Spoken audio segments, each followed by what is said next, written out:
Hey guys, welcome back. Hope you guys are doing well. Hope you're having a great day, drinking lots of water, staying hydrated, have eaten something at some point today.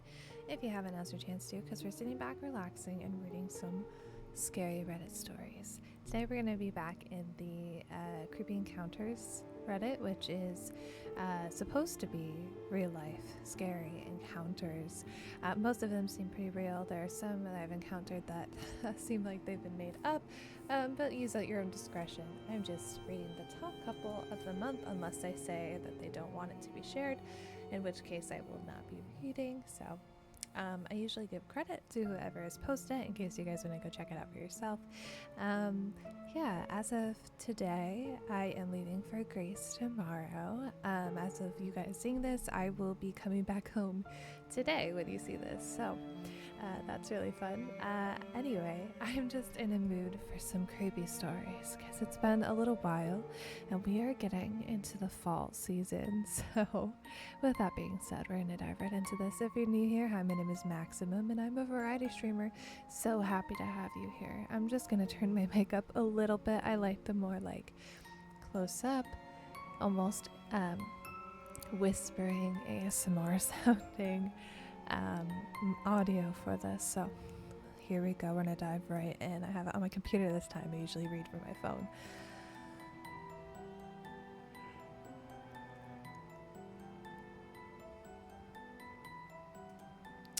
All right, this one is called I Think My Mom's Friend is a Serial Killer or a Serial Offender from one day ago by Blame It on Begonias. I'll preface this by saying I was raised by a killer. My grandfather and my grandmother raised me, and when I was 17, my grandfather stalked, kidnapped, and murdered my grandmother because she wanted a divorce. I also married my ex-husband at 22, later to find out that his dad was a prolific pedophile, R-wording his sisters as young as 6 years old. Both are in prison for life. But these are men I was extremely close to. For a while, I was almost attracted to danger, and the warning signs were easily ignored and considered normal.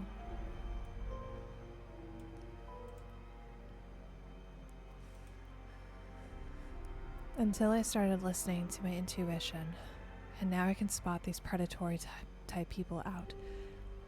They know I recognize them. It's like an unspoken thing, like when you're at a party and you and someone else see something funny but don't know each other well enough to say it out loud, so you just look at each other and kind of laugh telepathically. It's only happened twice, as I don't really get out like that. And to be frank, there aren't many people like this out there. And if they are out there, I'm not adept enough at pointing them all out. But I could tell almost immediately with this man. My mom's friend is a truck driver. My mom has been taking my daughter to play with his daughter on little play dates. They met at a church group. Come to find out later, this church group was a weird extremist version of Christianity where they believe all white people are evil and they are the chosen ones rather than the Jews and a whole bunch of other weird stuff. It's a cult. I became uncomfortable with my mom taking my daughter to these play dates once I realized how disturbed their combined beliefs were. I didn't want to cut off the playdates cold turkey for the sake of the kids. So I started taking time off work to join them and told my mom he wasn't allowed around my daughter without me being there. When I first met him, he was very charming and sweet, funny, but annoyingly jolly and clearly trying hard to appear innocent and sweet.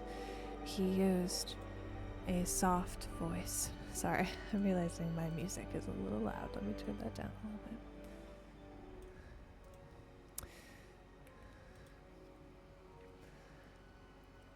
He used a soft voice to make me comfortable and incessantly talked about being protective to make himself seem more manly. He told me weird things like his daughter wasn't allowed to wear pants, only dresses. Then he kept offering me drinks, one after the other, while we were hanging out with our kids. Not a big deal, but I'm not a drinker, especially not on playdates, and made that very clear to him. While we were sitting down and watching the kids at the beach at this time, he set up a little blanket area and told me I could come closer. I didn't know how to react other than to say I needed to sit where I was sitting to be with the kids better. I already had been sitting on my own blanket.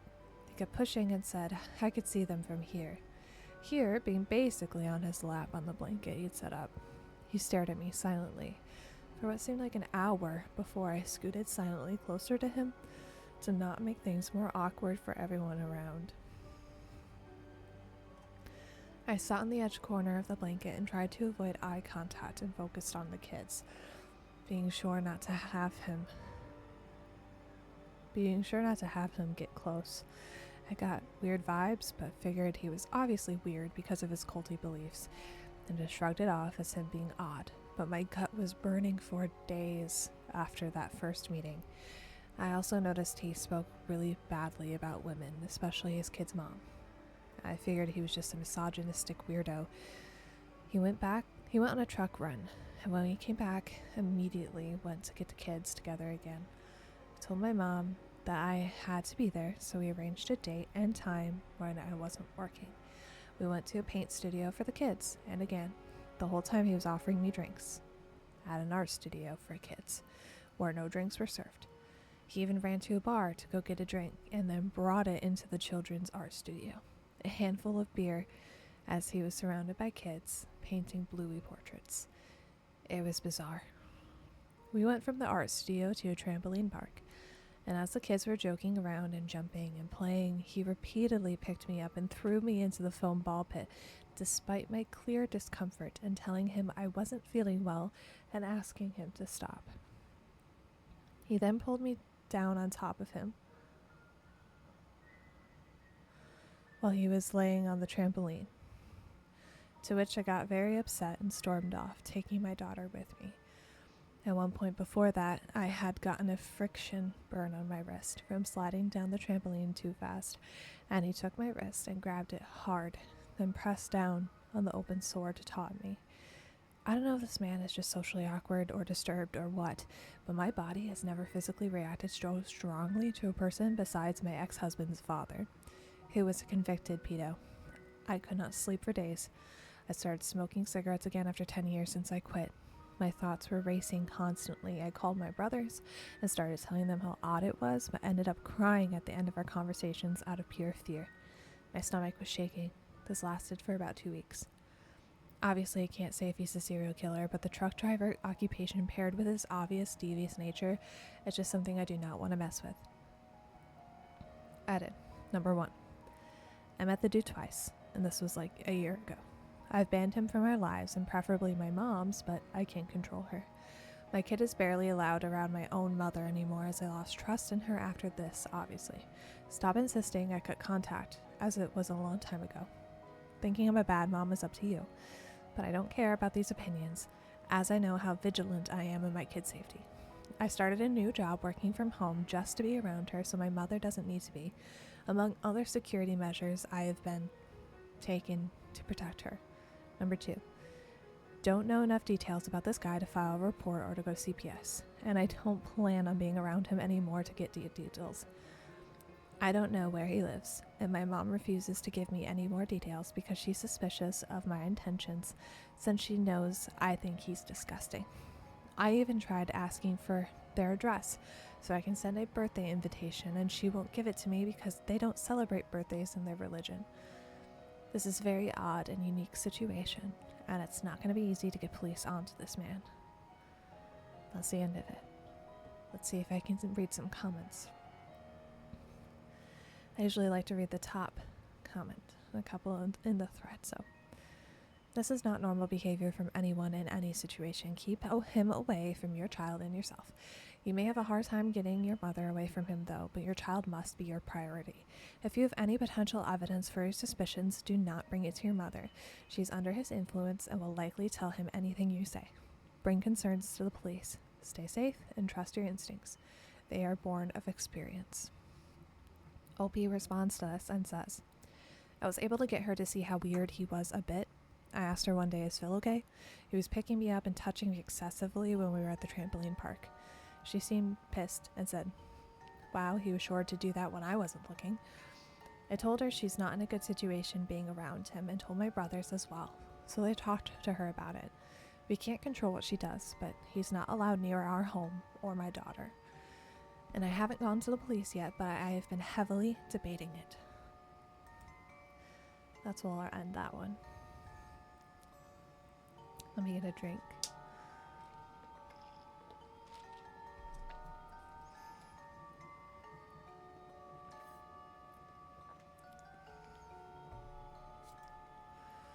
Alright, next one.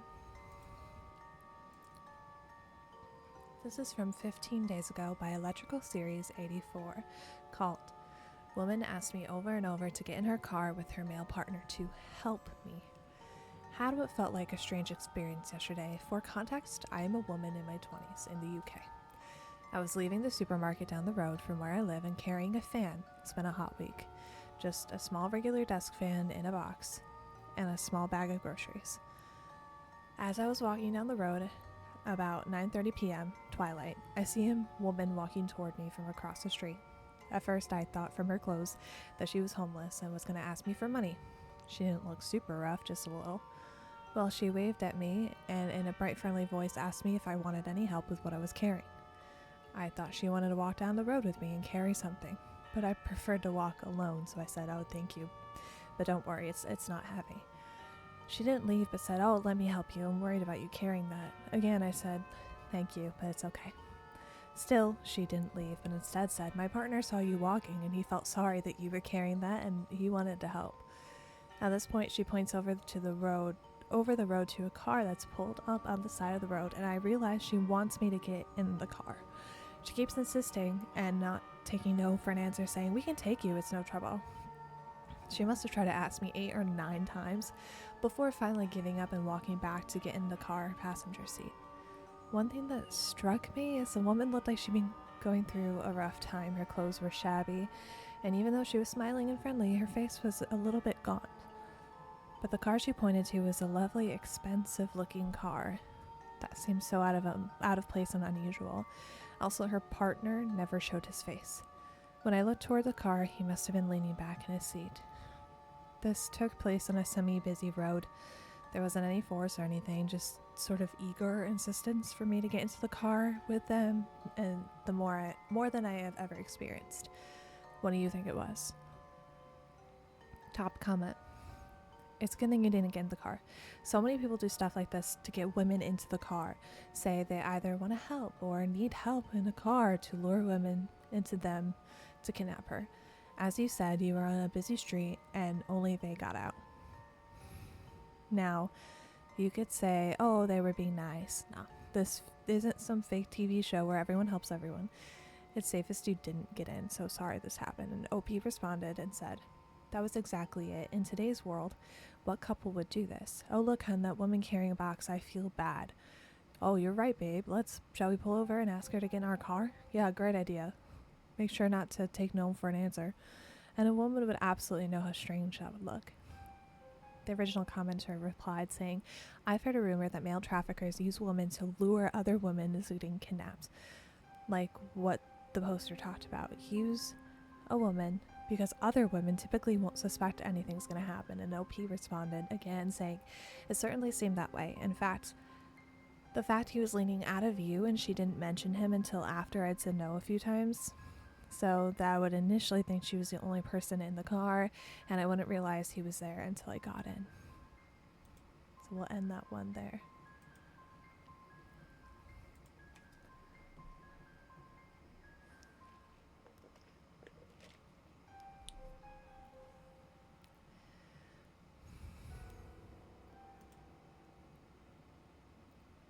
This one's a little longer.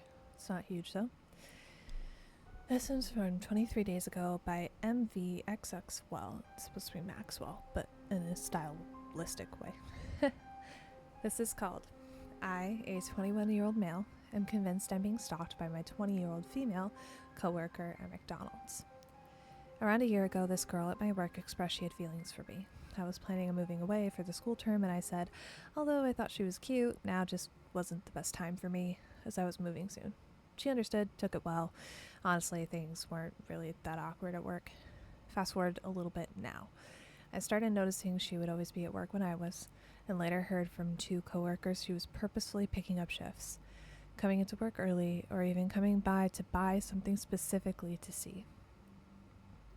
I didn't think much of it, as it's not a solid enough reason to report someone, and also, I didn't think it was weird yet.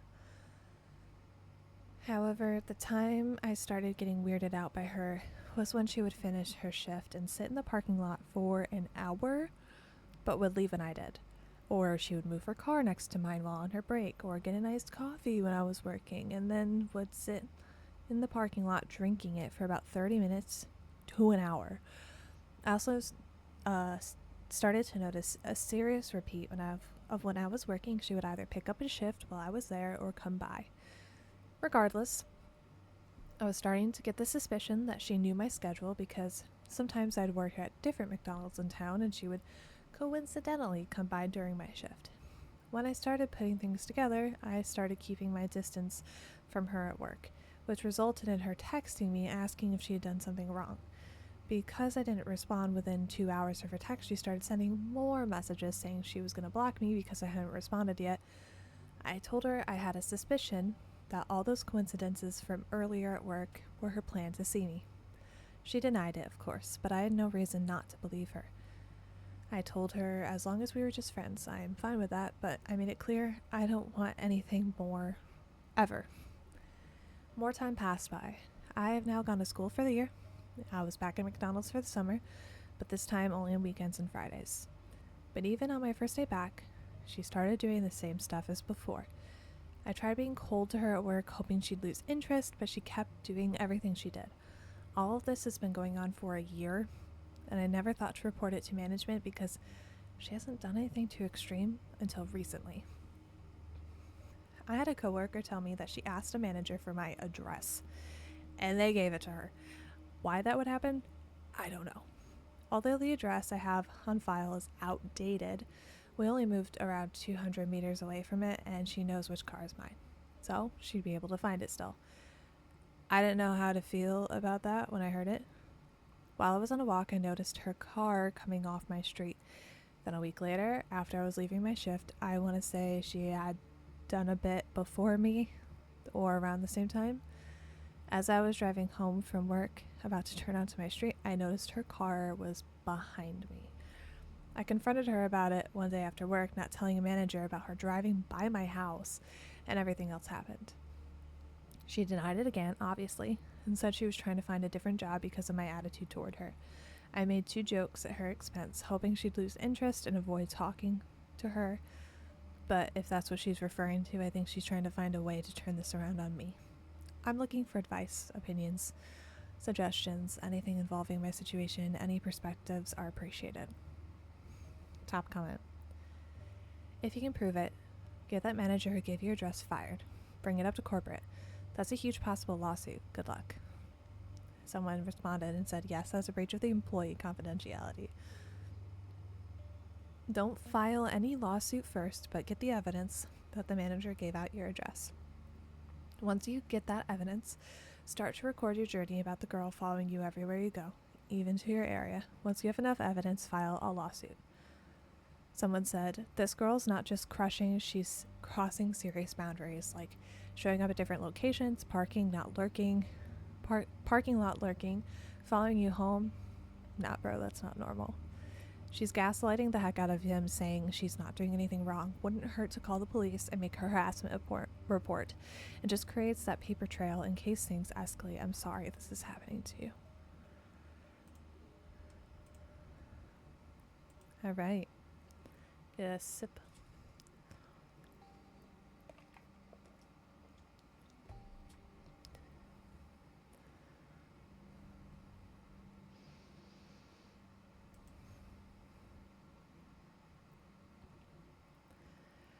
Alright, this one's from 27 days ago by Healthy South 2610, called Danger Next Door.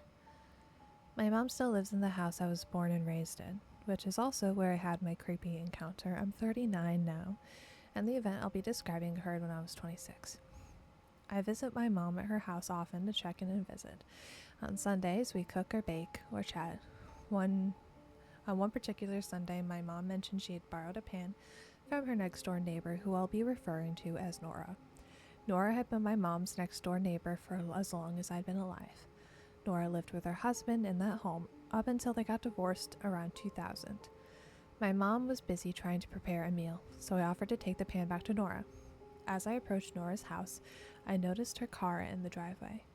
The back rear tire was flat, and the inside of it was a complete disaster. Since her divorce, Nora had become more reclusive, and I had not actually seen her in about a year, though my mom spoke about interactions she had with her from time to time. I noticed the front window shades were closed as I knocked on the door. I waited a reasonable amount of time before knocking again and ringing the doorbell after getting no answer the first time. Following the doorbell ring, I heard something faint coming from inside the house. It sounded like a dog whining and some shuffling, but it sounded far away. I listened for a period of time and knocked again, this time also calling out, "Nora, it's blank," not using my name here. "I have your pan." I thought maybe Nora wasn't feeling up to talking with anyone, but I also had a really weird feeling as I stood on her porch. I kept thinking I heard shuffling inside and had a weird sense that something was on the other side of the door. Getting a little uneasy, I knocked and called out one more time. Nothing. Unsure what to do, I left the pan on by Nora's door and walked back to my mom's house. Once inside, I described what happened to my mom and the weird feeling I got. My mom didn't seem concerned and said Nora would often stay inside her house without talking to anyone for weeks at a time. About 3 hours later, after having finished cooking, my mom and I were in her front yard looking at her garden. She was fussing around, picking at weeds, when I heard Nora's garage door open. There was a pretty large tree between my mom's and Nora's property, so I couldn't really get a good view of the door opening. A few moments later, I saw a dark blue SUV backing out of her driveway and turning in a way that meant it would be driving past my mom's house. I never knew Nora to have an SUV, so I couldn't help but look as the car started driving past my mom's house.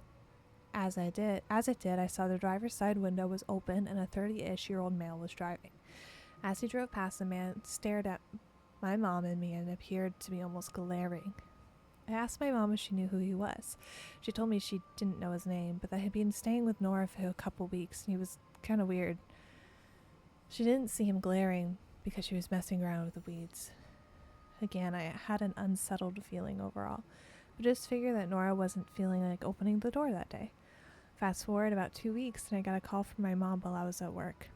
She left a voicemail, and when I heard the message, my stomach dropped. Her voice was kind of shaky as she told me Nora had been reported as a missing person by some out-of-state family. I found out later that local police had enough information to force entry into her home. Inside, they found evidence to suggest someone had been gravely injured inside. Testing later revealed that blood found in the home belonged to Nora, and according to the police, there was a lot of it. Also missing was Nora's golden retriever, Bo. Through various interviews and bank statements, the police investigation uncovered that the man who had been seen leaving her house that day had spent tens of thousands of dollars in her savings account. The guy had allegedly admitted to his wife that he murdered Nora and hid her body. He was convicted, and his part of the plea deal stated he had to reveal where he buried her, though he still hasn't to this day. The worst part for Nora's family is this guy was supposed to be in prison when he killed her. He'd somehow been mistakenly released early on drug trafficking possession charges. So that's my creepy encounter. I seriously feel like that creepy guy was watching me through Nora's peephole as I knocked on the door. I'll never know if she was already dead at that point, but I swear I heard her dog whining inside that day too. Still creeps me out when I think of that day and the way he glared at me when he drove past. Top comment says, "Wow, that would be so upsetting. Are you okay?" OP says, "I'm okay, thank you. I think of her every time I visit my mom and see her house. I feel terrible for her family and just wonder if that guy is ever going to be held accountable for revealing where she is. It bothers me not knowing, just as her long-term neighbor growing up. I can't imagine how it must feel for her family." Someone responded, "If he doesn't honor his part of the plea deal, then the state won't either. But it's gotta be a bad feeling not knowing where your loved one's remains are. But he's probably a psycho-sociopath and doesn't care about other people's feelings." Let's see. I think we got time for one more, maybe.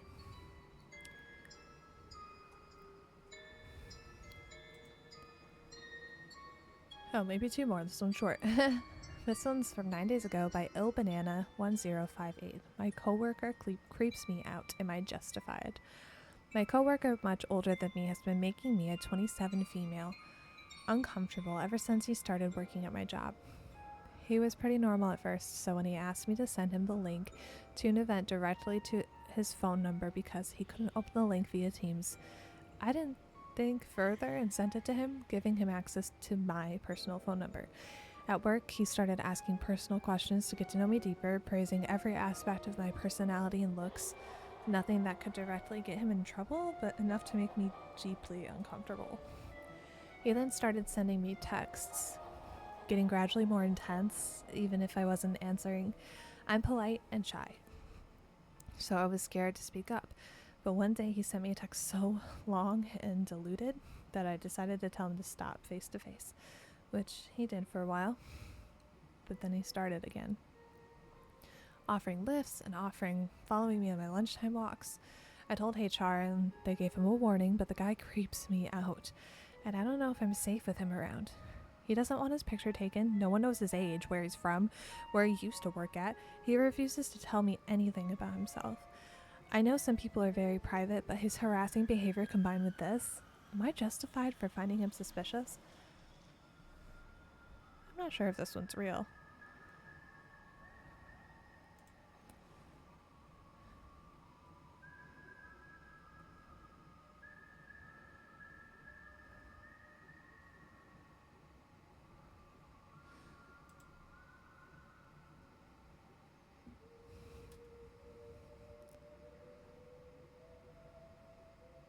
Oh my gosh! This is a follow-up of one I read before. Oh my gosh. Alright. This is from 11 days ago by Shagster XD, called The Trail Creep Was Worse Than I Thought. If you remember, I read this one a while ago. I don't know if anyone will remember my post from a few months back about that creepy older guy on the local trail. I've been thinking about it ever since, honestly. That weird feeling never really left me. Well, crap. Something happened tonight that has me absolutely shaken, and I need to tell people. I was scrolling Facebook and saw a post from a friend of a friend. She was at the same trail and got approached by the same guy. Like, exactly him. Same car, same weird way of talking, everything. But here's where it gets worse. He got super aggressive when she said no to walking with him. He literally followed her, kept pushing, tried to get her to go off the main path to somewhere more secluded. She said she was terrified and only got away by pretending to get a phone call and basically running when she saw other people coming. She went straight to police. That would have been bad enough, right? Like, okay, my gut was right about this creep, but then I read some of the comments. 3 other people had stories. Same guy, same trail, same stuff. And apparently the police have been dealing with some really serious stuff in that area lately. Like, really serious. My gut wasn't just warning me about some random creepy dude, it was warning me about the whole place. Listen, I don't care if you think you're being rude or paranoid or whatever. Your ancient lizard brain knows when something's wrong, and it doesn't give a crap about being polite. I walked away from what could have been gosh knows what. In a place where bad things have actually happened, please be careful. That feeling in your stomach, it knows things. Listen to it. Everyone in the comments is just saying to trust your gut. Wow. Alright, well, and for today, thank you guys so much for watching. I hope you enjoyed today's video. I'll be back when I can. And if you enjoyed, please consider subscribing. It takes 2 seconds and it's completely free, so you can always unsubscribe later. And I'll see you guys in the next one. Have a good rest of your day, guys. Bye-bye.